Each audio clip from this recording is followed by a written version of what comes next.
আজকে তো আমার বাংলার বাঘ বলছি, যিনি এক বাংলার এক প্রান্ত থেকে আর প্রান্তে দৌড়ে বেড়াচ্ছেন গরিব খেটে খাওয়া শ্রমজীবী আদিবাসী দলিত মধুয়াদের অধিকার রক্ষার জন্য।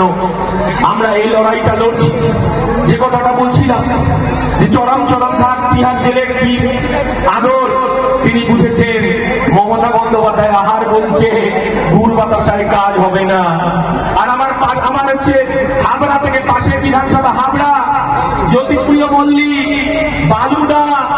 বালুদাহ জেলের ভাত খেয়ে এসেছে আর টিচার্সদের চাকরির নাম করে শিক্ষা ব্যবস্থাকে বিক্রি করে দিয়েছে। তার 27 বছরের গার্লফ্রেন্ডকে নিয়ে জেল খাটছে আপনার পার্থ চট্টোপাধ্যায়।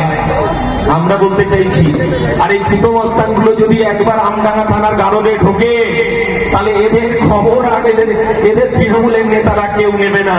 তাই এখনো বলছি, যখন এই বাংলার মুসলমান সম্প্রদায় তার অধিকার, যখন তার কবরস্থানে বিজেপি হাত বাড়িয়েছে, যার এতিমখানায় মাদ্রাসায় হাত বাড়িয়েছে, আমরা বলতে চাইছি সংবিধান আমাদেরকে যে অধিকার দিয়েছে। আমরা জানি তৃণমূল কংগ্রেসের 3 জন এমপি লোকসভায় ভোট দেয়নি, 2 জন এমপি রাজ্যসভায় ভোট দেয়নি। যেহেতু গোপন ব্যালটে ভোট হয়েছে, মমতা বন্দ্যোপাধ্যায় নরেন্দ্র মোদী জানেন যে তারা কজন এমপি ভোট দিয়েছেন, কি বোঝাপড়া ছিল। 2021 সালে আপনারা জানেন এই মমতা বন্দ্যোপাধ্যায় বলেছিলেন নরেন্দ্র মোদীকে কোমরে দড়ি বেঁধে তিনি ধরে নিয়ে আসবে। এই বাংলার মুসলমান সংখ্যালঘু ভাইরা বিশ্বাস করেছিল যে পশ্চিম বাংলায় যদি বিজেপির বিরুদ্ধে লড়াই করার কেউ থাকে, মাননীয় মমতা বন্দ্যোপাধ্যায়।